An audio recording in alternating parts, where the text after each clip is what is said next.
the 2 Cents Movement organization was involved in some allegations where two of the poets in the organization, one of them sort of accused the other one of some sexual misconduct, etc. And that really split the organization apart in a certain way. And it was viral and it was on the news and all kind of craziness. It was a pretty incredible time, to say the least. And just seeing all that vitriol against the organization, it have worked hard to develop and it have seen perform so many good things. And now they're seeing that turn on its head. It taught me quite a few things that I've taken along with me. But in the taking along, I realized that there was an important need to separate bitterness, to take on my bitterness from that experience so I could really learn from the experience and learn the different skills that I needed to have, forgiveness, compassion, wherewithal, desire to rebuild, and all these things. And I think that singular experience in 2020, let's say it lasted for about a year and more, I think that really changed my path in several ways. It changed my path in terms of now you realize the importance of your strength as an individual and not necessarily leaning on an organization. So it kind of accelerated things that I would have done later. And it happened during the pandemic, of course. So at that time, innovation was, you had to innovate to survive. So those two things happening at the same time, I think it was sort of divine intervention, as rough as it might have been in the moment itself. Looking back at it now, I could say, yeah, but I really went up another level from there.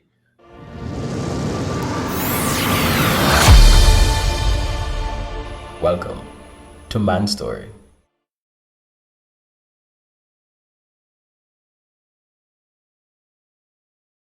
Derron Sandy is a Trinbagonian spoken word poet, performer, creative educator, and artistic director. His most recent publication is The Chaos 2023, a gritty poetry pamphlet. He has spent over a decade working with youth in the performing arts field and is committed to expanding the capacity for performing arts as a sustainable element. Most of all, he is a firm believer in God, his creator and sustainer.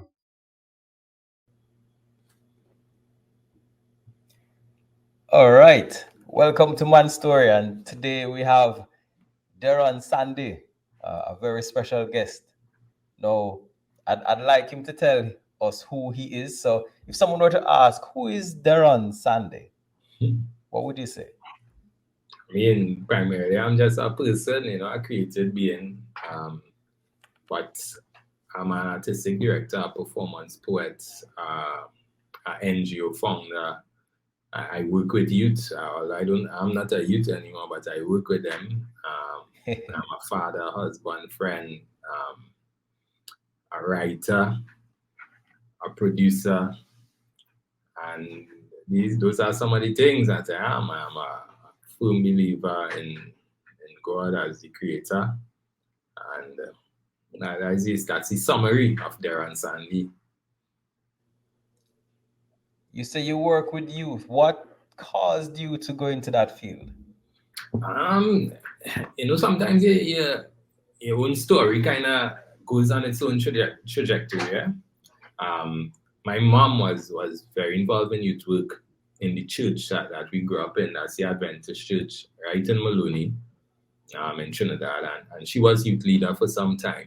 And growing up around that, you obviously become involved in these activities that are being carried out for youth, and then people, I guess, make arbitrary sometimes connections between the work and you, and right.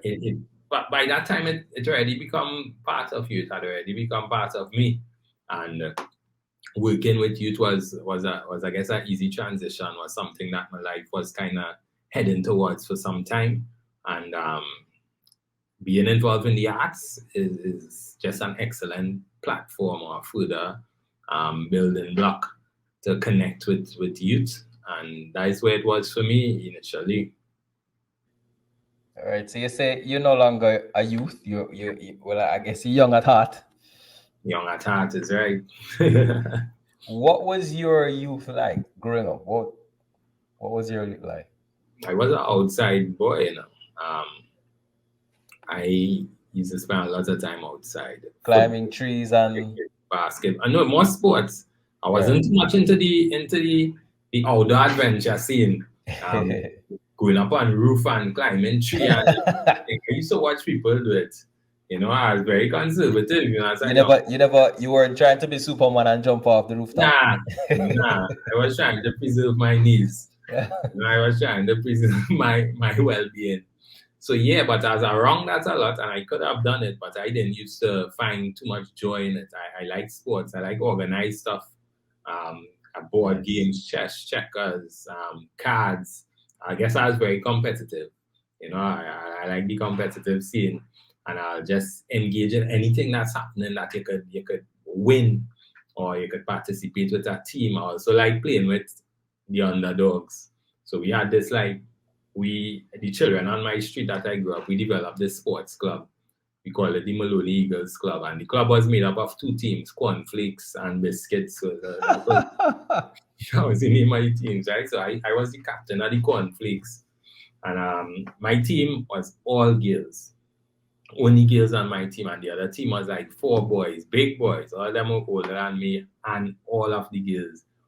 And they kept asking to change the team because every Sunday we'll get beat in whether it be cricket, football, whatever it was.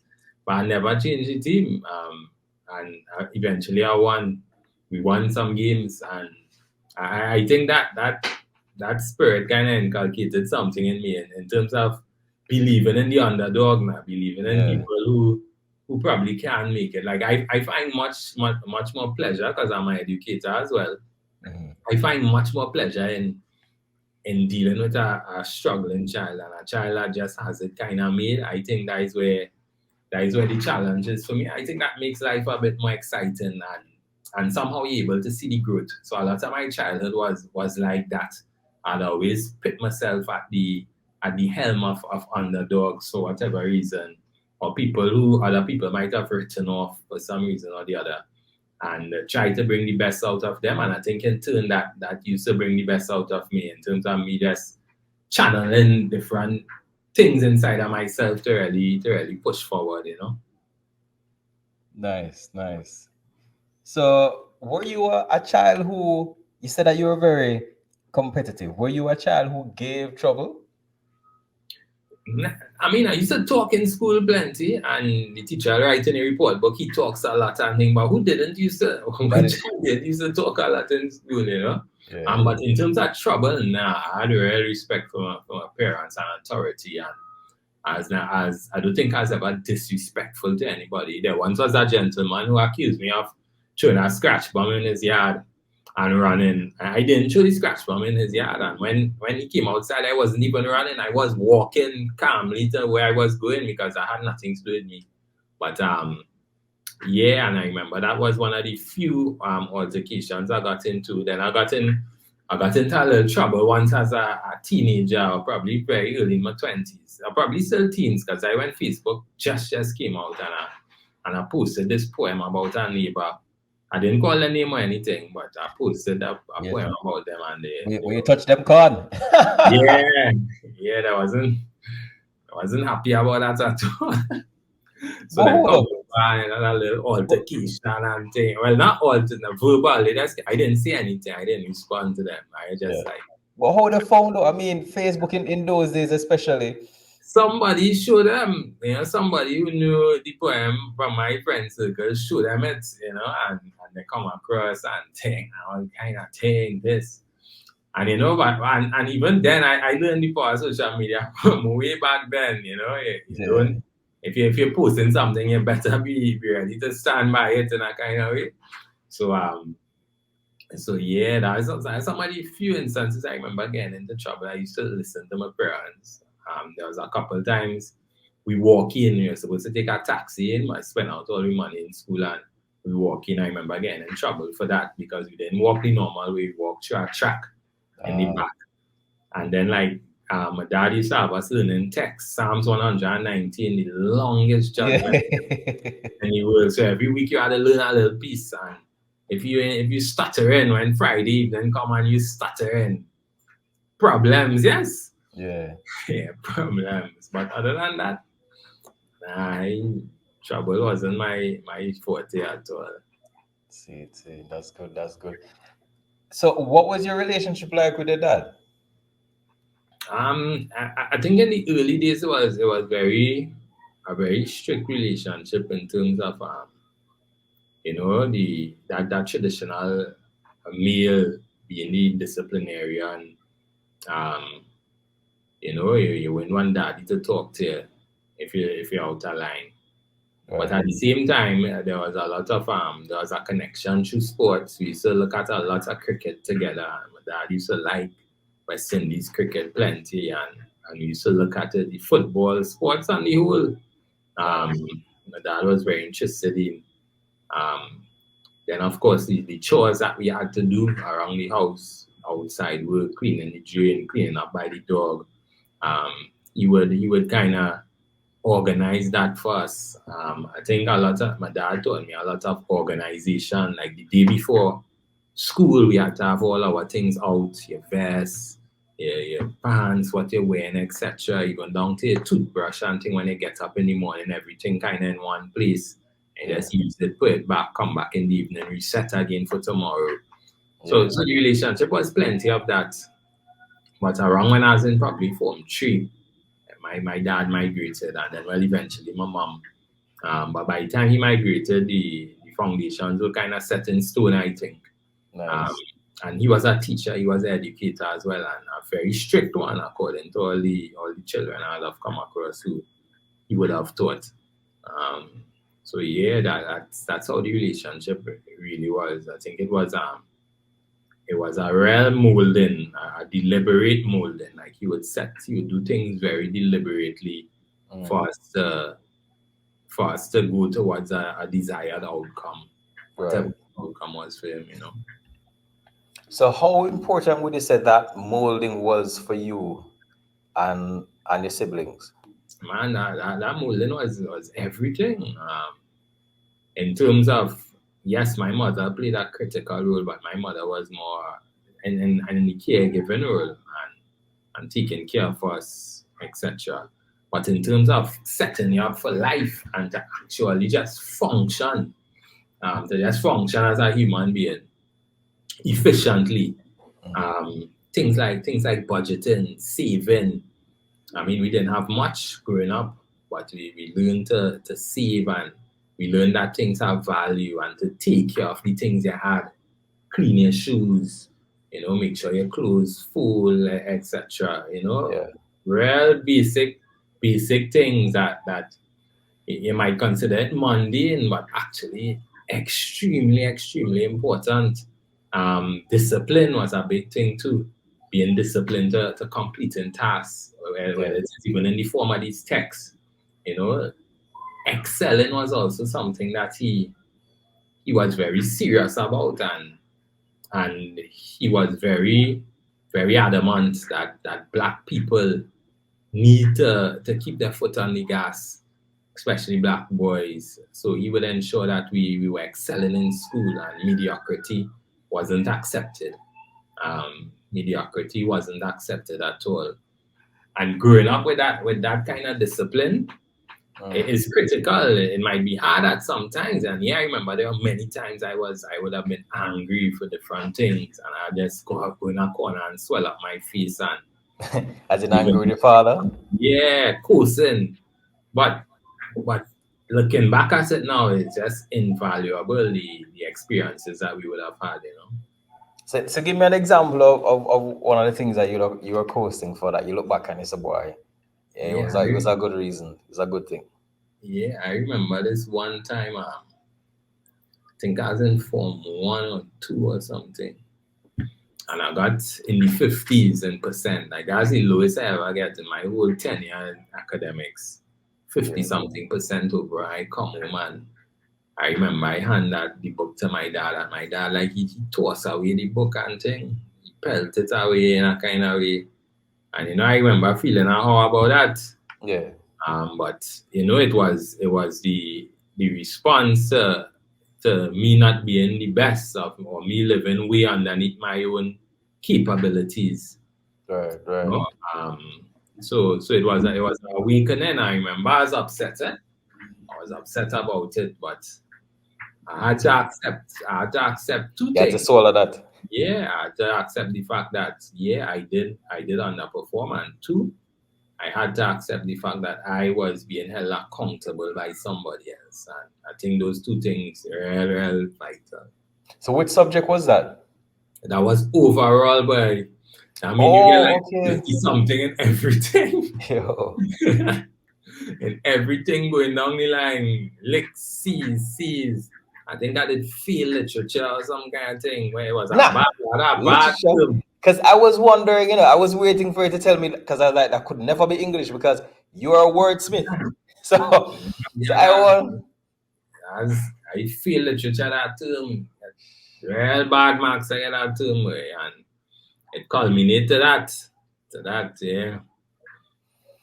But then what caused, what allowed for the change now? Because you've had multiple awards. I mean, whenever I hear your spoken word, it's it's different. I leave it there. It's yours is different. I'm trying to be politically correct. It you have a talent, and I think the way you are able to bring the words to life is flawless. So what brought on the shift from those 50s to now flawless execution of language? I mean that 50s was that one time, eh? That Yeah. was not consistent thing. And I think that is why my dad was so upset that I allowed the standard to drop. I was actually better in maths from like up to Form 1. And then we got a kind of maths teacher there and thing went downhill in CIC. But we were always good in language arts. Right. But my mom used to be involved in a lot of drama and church chanting and choral speaking and story writing. And I remember I represented my primary school in some reading competitions and this kind of thing. So we are always highly involved in language and literature. I think from a young age, and when I got to UE now and I saw spoken word for the first time, it resonated with me. But obviously, I think the resonance rather, would have come from just being involved in it for so many years, and now having a chance to hear it being performed in this very unique and accessible way. Because at the same time, I think that this poetry thing is really kind of on the feminine side. This poetry thing is for girls, but in UE, I saw young men doing it at a high level. Yeah. And that is probably what really impressed me about it, that young men were doing this thing. And I just decided to go and ask questions and get involved. And there I started my spoken word poetry career. But even in secondary school in the arts, Form 6, I did literature in Form 6. And I was once asked to direct the play for our final project, The Glass Menagerie, I think was that play. And that was my real induction into that whole world of the performing arts. And it just carried over into university. Nice. Interesting. Now, you mentioned the impact your father had and how he pushed you, and that is one of the reasons why you are who you are now. According to some statistics, I don't know the exact statistics in Trinidad and Tobago, but I know for Jamaica, I'm assuming it should be similar. 90% of gang members come from fatherless homes, and 85% of youth in prisons come from fatherless homes. How important would you say a father is to limiting the crime that we currently are experiencing? I mean, the stats speak for themselves, eh? The stats speak for themselves in terms of, all right, you have a 15% chance of being successful without one, whereby you might have a 80-something% chance of going on the right way with one. I don't think that children were designed to be raised by one particular person primarily. Far more, I don't think that young men were designed to be raised or designed to grow up without that father figure. That is something that happens in the animal kingdom, where instinct just takes control and the animal is able to go on in most cases without the father being around. Humans different. We use more for our brain capacity, etc. And in molding and shaping that brain capacity, you need all the influences of what will shape you. Yes, the mother's role extremely critical, and many of those mothers would have tried daily to hone in their young men. But no matter how progressive we get in society, the fact of the matter is there are things that men can do that women just can't do. And I'm not talking about lifting up a bag of cement, as you can always take a forklift and do that, or something, some instrument and do that if you're a woman. I'm talking about the connection that men have to other men, with other men. I mean, there's a reason when men going online sometimes there are no girls involved. And same thing with girls. There are reason why girls have their girls lime and their girls vibes, because there are connections that exist on the gender spectrum that it probably hard to even explain, because it's only when you're in the situation experiencing it, you're realizing, all right, this men's connection gives me all these things, whether it is understanding, perspective, self-worth, being validated, because validation from a man is different to validation from a woman. Very different. Correction from a man is different to correction from a woman. I have had students who have given female teachers hell, and within the first 2 sessions I've had with these young men, they were able to just calm and then normal, and we talking normal, and I wanted to know where is the youth that these female teachers would have explained, but it's simply because the connection is different. That's true. We in the primary school system in Trinidad, it's probably 80% or more female teachers, probably 75 if I want to be safe. And going from a single parent female-led home to a school with female teachers, I had female teachers throughout my entire primary school tenure. That is going to leave you with a gulf that needs to be filled. Something is going to obviously be missing. The way a man is supposed to behave, the way a man is supposed to carry about himself, the struggles that a man faces, etc., etc. Some of the things a man has to stomach, right? I'm not saying that women don't have to do all these things as well. But when a young boy is doing it and he doesn't have an older mentor to do it, he's just going to be empty of certain things. And that emptiness cannot be filled by any woman in his life. And maybe if he's lucky, some of them are lucky to come across a mentor through some program and be able to develop a kind of lifelong relationship with them. And they are lucky to have that. And you can't leave it up to the divine either and say, well, God is my father and this thing. God not physically there in this kind of way, right? God is read sort of differently from that. So it'll always be a challenge, and you will see these stats existing. And I'm sure there are also interesting stats around females who grow up without males, because the male has an important role in raising female children as well. That is true. And we just can't underscore these things. No matter how society goes or what people decide to bring up, there are some things there are some things that are common sense in a kind of way. A man is going to be able to provide for a young man in ways that a woman just can't. And that's what it boils down to me. Very true. In terms of the ladies, 70% of teenage pregnancies come from fatherless homes. So yeah, not surprising. What would you say to a young man who is interested in doing spoken word? How would he go about starting that journey?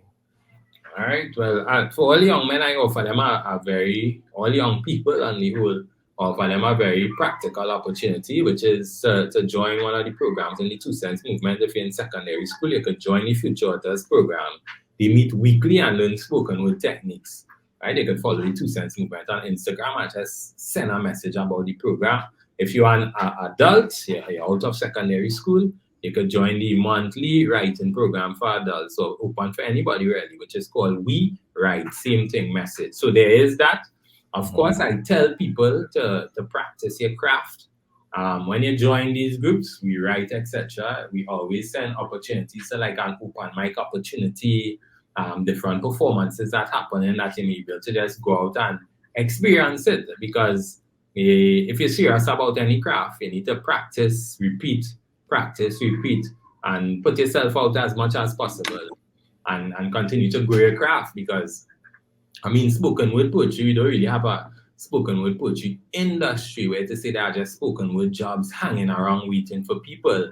You have to be very self-motivated to improve, and you have to take your craft very seriously. And like anything else, you make time out of your schedule to do spoken word poetry, to write, to read, and to do things that would develop your mind towards creating good art. And how did you encourage yourself? How did you push yourself? Because you're a trendsetter in this. So how did you go about doing that? How is it that you are so well known in this? I just a couple things. As I spoke before, I have a very competitive desire. Right? I believe in being the best version of myself. And when it comes to spoken word poetry, I had a goal for myself in terms of I want to not only be able to sustain myself with this for a significant period of my life, but I also want to be, if not one of the best, but the very best oral performing artists in the Caribbean region, or that I have ever seen. And it takes a certain level of accomplishment. You need to have your branding upwards, you need to do the work, you need to give back to your communities, and there are so many things you need to do and you need to be good at. But having the goal, you always recognize the different things you could immerse yourself in to continue pushing towards that goal. And by God's grace, that's what I'll continue to do, push towards that goal, that yearly showcase get bigger, continue to publish. I published my first collection last year, continue to record and just make yourself as grand as possible with the time that you have on the earth and the talent that God gave you. Nice. Is there any significant challenge that you think would have played a significant role in your development? Yeah. I think it's not I will probably identify it as the only challenge that I really faced in terms of growing, not just as an artist, but primarily as a human. And that was around 2020, where the Two Cents movement organization was involved in some allegations where two of the poets in the organization, one of them sort of accused the other one of some sexual misconduct, etc. And that really split the organization apart in a certain way. And it was viral and it was on the news and all kind of craziness. It was a pretty incredible time, to say the least. And just seeing all that vitriol against the organization, you'd have worked hard to develop, and you'd have seen perform so many good things.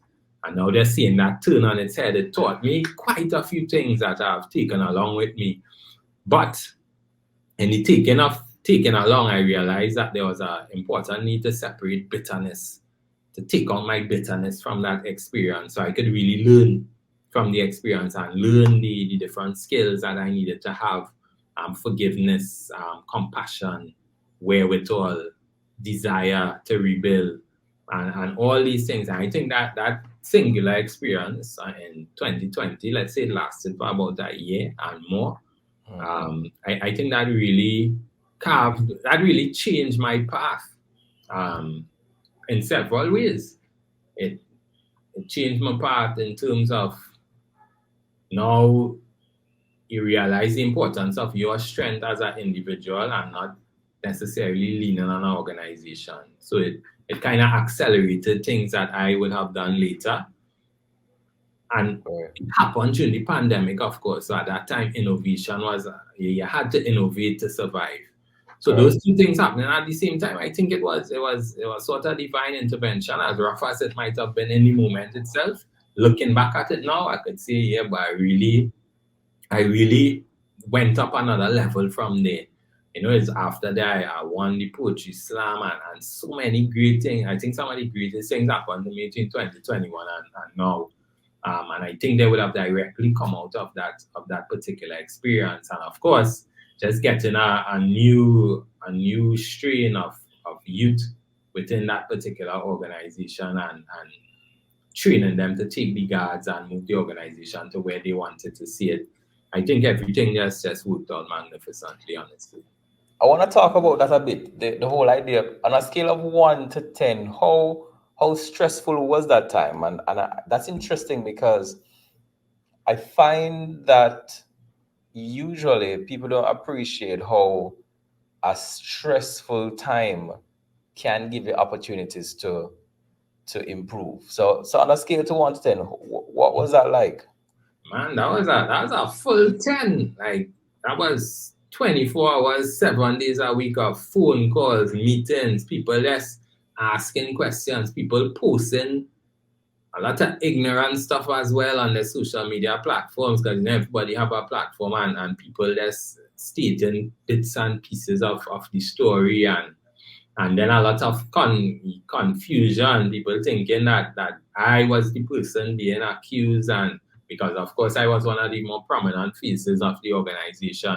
Mm-hmm. So it was a lot. It was very stressful, and I remember in 2021 I was saying I wouldn't wish that on anyone for something like that to experience it.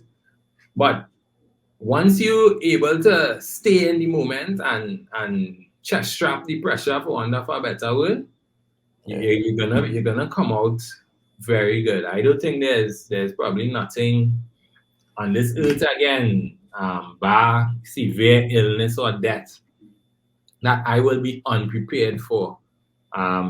I think I already was a strong kind of character before that, but that thing increased my strength magnificently.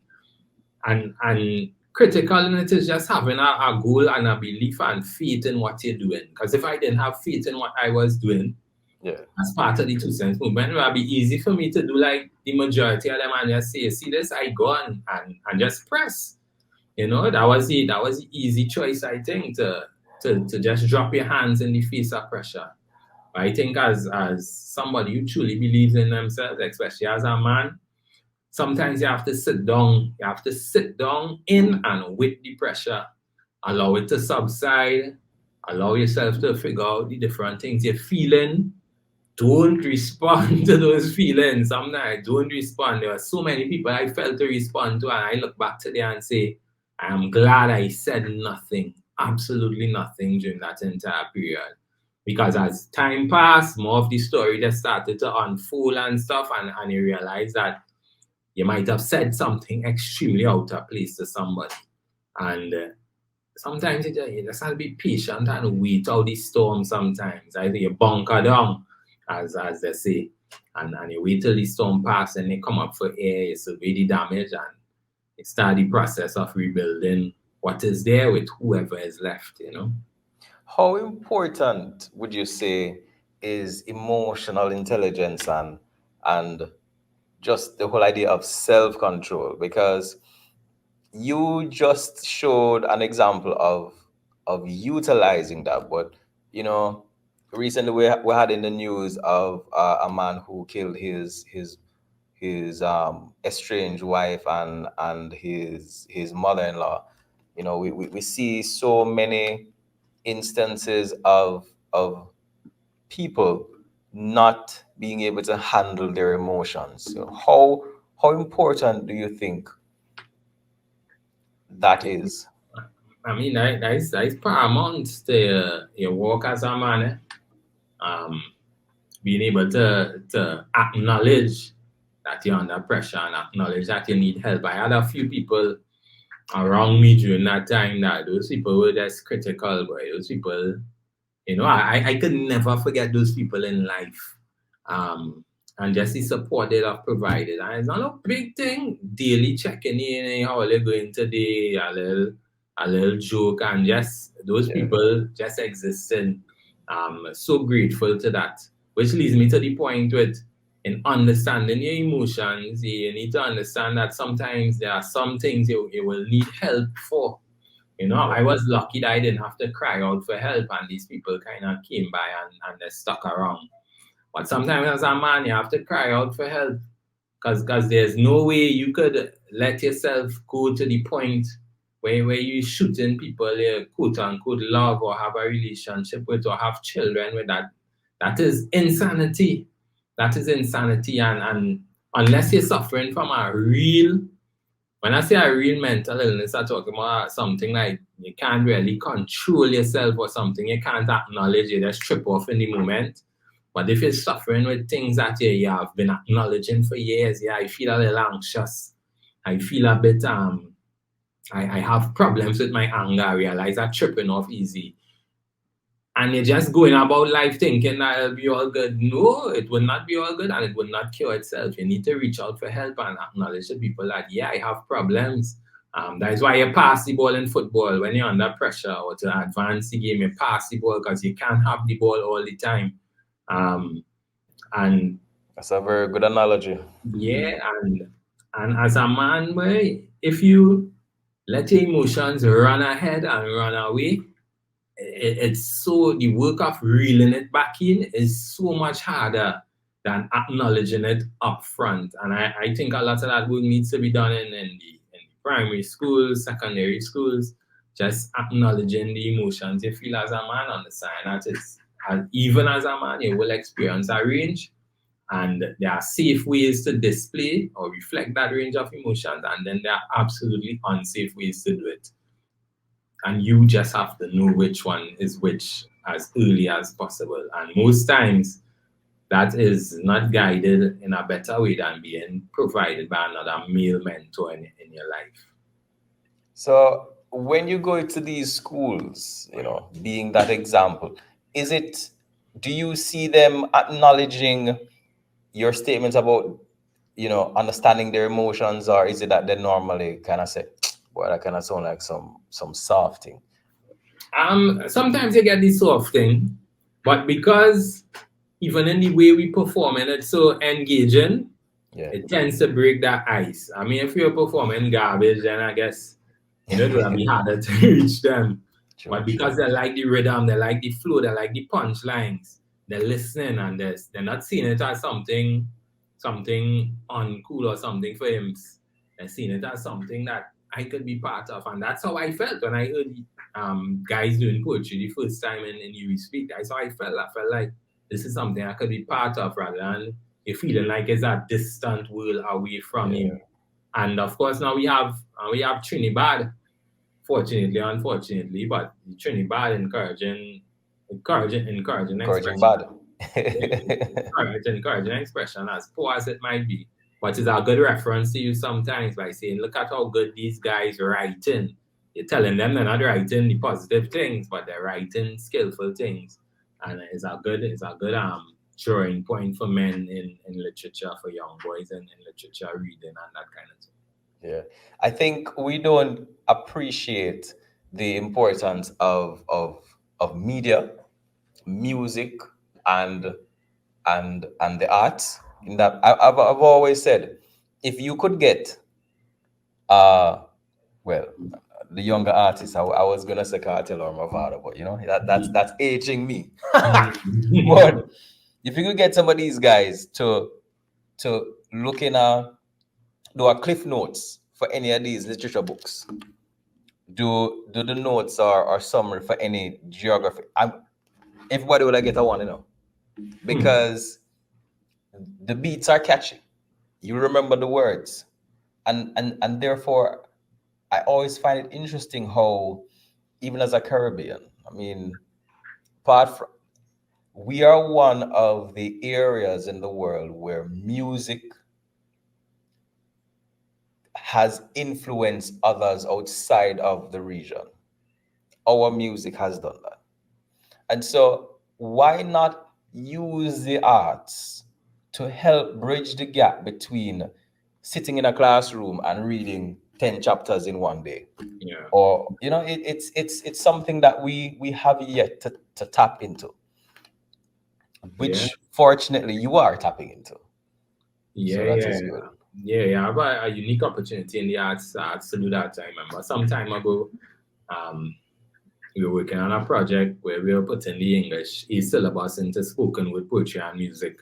It was a short film, and we actually completed it. And I still use it sometimes to teach, but it just never really reached the standard that I wanted it to reach for the public consumption. But I still use it and I still put it out there for people who I think might benefit from it. Well, I think you should continue. No pressure. Yeah, I use a lot of that kind of thing with my SCA students. For example, this Skilly Bang, whatever his name is, when he sing Crocodile Teeth, right? Right. I remixed that song to call it SCA Teeth, and that is one of the most popular things I've ever done in terms of how it resonated with Trey and across Trinidad and Tobago at that point in time, So yeah, definitely and it's going to be unmatched, as you're saying. It's going to be unmatched in the classroom, in terms of really using it to reach children. Yeah. Well, Derron, it's been great. Thank you very much for being a part of Manstory. I saw you and I was like, I need to grab this guy because I've seen your work.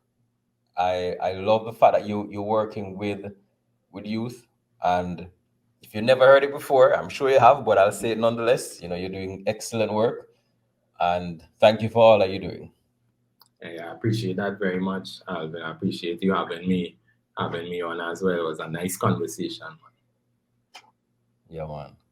You take care. Yeah, see, man.